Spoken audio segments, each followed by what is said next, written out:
Bonjour à tous, bienvenue sur la chaîne T-Help. Donc aujourd'hui je fais une petite vidéo puisque j'ai un ami qui m'a ramené sa télévision, donc il y a bien plus d'un mois maintenant, à réparer. Donc je vais l'allumer devant vous et on va déjà pour cette partie 1 démonter le derrière de la télévision et voir si visuellement on voit quelque chose ou pas. Donc après j'ai fait une petite vidéo sur TikTok sur mon profil ITL27 et j'ai eu quand même pas mal de réponses sur d'où ça pourrait venir. Moi j'ai mes propres supposition, on va dire. Donc, je l'allume déjà pour commencer.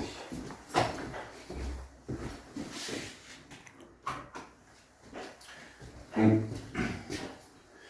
dans tous les cas, hein, on a tous des écrans plats chez nous maintenant. Des pannes comme ça peut arriver à strictement tout le monde. Hein. Alors, on allume la télévision. Donc là, j'ai vu un premier logo. Là, ça saute. Donc là,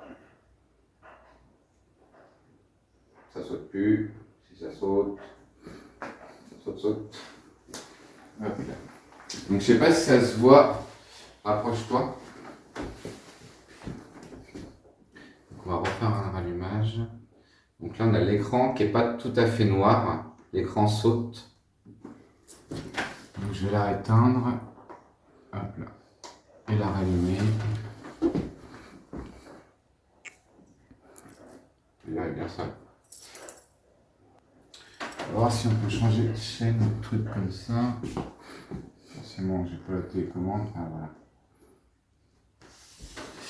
Donc, pour moi, il y a des grandes chances que ça vienne des bandes à LED. Donc, s'il y a, en gros, sur cette télévision-là, on a de la lumière parce qu'il y a des bandes à LED dedans. Donc là, il y a à peu près, je pense, une centaine de toutes petites LED. Et si tu n'en as rien qu'une qui tombe en panne, c'est toute la télévision qui tombe en panne. Ça, c'est bête, mais c'est comme ça.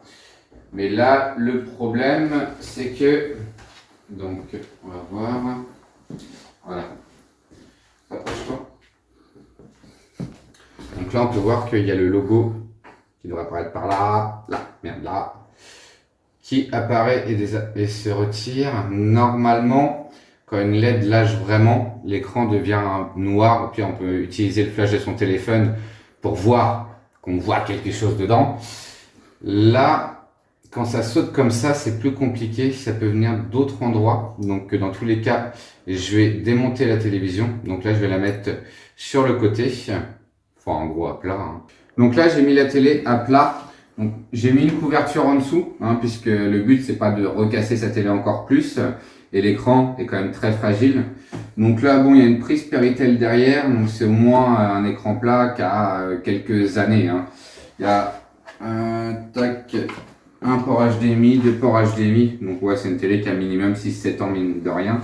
Donc bon, c'est tout à fait possible qu'un condensateur ait lâché ou une LED.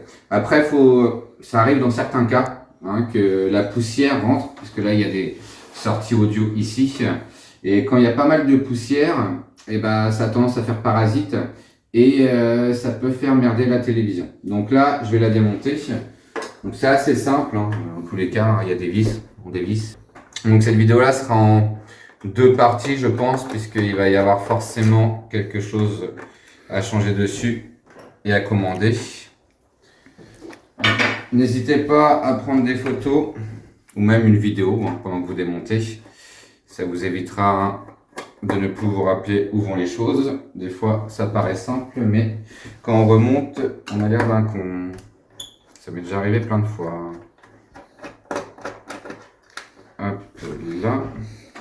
Donc les deux pieds sont retirés. Hop là.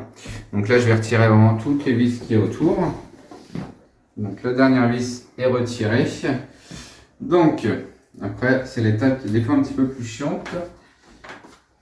C'est de réussir à capter comment il va s'enlever. Ça va pas l'air trop compliqué là. Donc, hop, surtout ne jamais forcer. Hein. Si vous forcez, c'est qu'il y a forcément une vis d'oublier ou que vous n'y prenez pas forcément bien. Hop. Voilà. Hop là.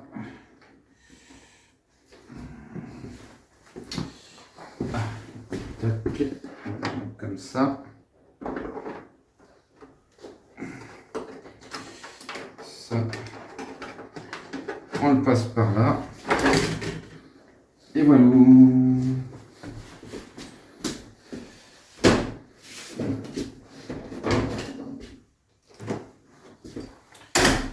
Allez, ralourd. Bon, déjà, il y a pas mal de poussière. Donc, la carte d'alimentation. Donc là, la carte avec les ports dessus. Alors, est-ce que visuellement, déjà, on peut voir quelque chose ou pas? Donc, souvent, ça peut venir d'un des condensateurs qui est là. Là, visuellement, en tout cas parlant, je ne les ai pas encore testés, mais ils ont l'air plutôt assez propres. Donc faites attention, même si l'écran plat est coupé d'alimentation depuis quelques temps, vous pouvez quand même vous prendre des coups de bourre. Et je m'en suis déjà pris des assez puissants quand même. Ça fait pas forcément du bien sur le coup. Ils ont l'air assez propre. Donc celui-là aussi, c'est un des éléments qui peut quand même péter assez facilement. Généralement, quand on a une panne, enfin ça vient là, cette panne-là, elle ne peut pas venir de cette carte-là. Enfin, en gros, même si cette carte-là était en panne, la télévision s'allumerait quand même. Là, par contre, il y a des grandes chances que ça vienne de ici, ou si ça vient pas de cette carte-là, ça vient forcément d'une LED. Mais ça qu'on verra dans la deuxième partie dans tous les cas. Alors, je regarde bien quand même. Il n'y a rien de spécial visuellement parlant. Même la poussière qu'elle a, bon, il y en a, mais c'est pas non plus. Donc, c'est souvent ça, ces deux éléments-là où on prend des bourres. Là, rien, lui non plus n'a pas pété. Donc, non, celui-là non, celui-là non. Sur le côté, ah, j'ai un condensateur qui est pété ici. Et oui, il est même bien pété, je l'ai pourvu. Regarde, tu vas en vidéo.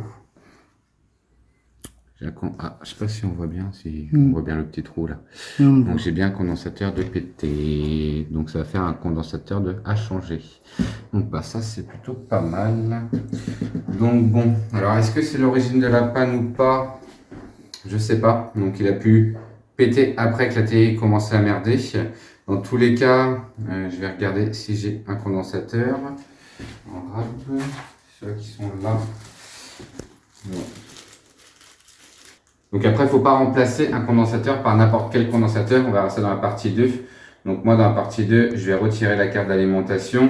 Je vais dessouder le condensateur et je vais en remettre un autre. Et je vous montrerai quel condensateur peut être mis ou pas. Si c'est un condensateur, on va dire, avec une plus petite puissance de base, c'est pas possible. Après, on peut mettre un condensateur un petit peu plus gros. Ça, c'est pas forcément problématique. Donc je sais que j'ai déjà fait une vidéo il y a assez longtemps sur le sujet, mais bon, ça va faire un bon petit rappel. Et après, on regardera si la télévision fait toujours le même problème. Et si elle fait le même problème, on va démonter totalement le reste. Donc là, après, il va falloir retourner la télévision pour pouvoir accéder au derrière, enfin au devant derrière, bref. Donc là, pour cette vidéo-là, on va s'arrêter là, puisque je vais attendre que le propriétaire, Thibaut, si tu veux que la télévision soit réparée, tu vas ramener ton cube et on va le faire ensemble. Et arrive et on va faire une petite vidéo sur la carte, sur cette carte là. Donc j'ai déjà les condensateurs qui sont à disposition, donc ça va pas être trop mal. Et le petit fer à souder, donc bon, ça va faire une bonne petite vidéo pour la deuxième partie.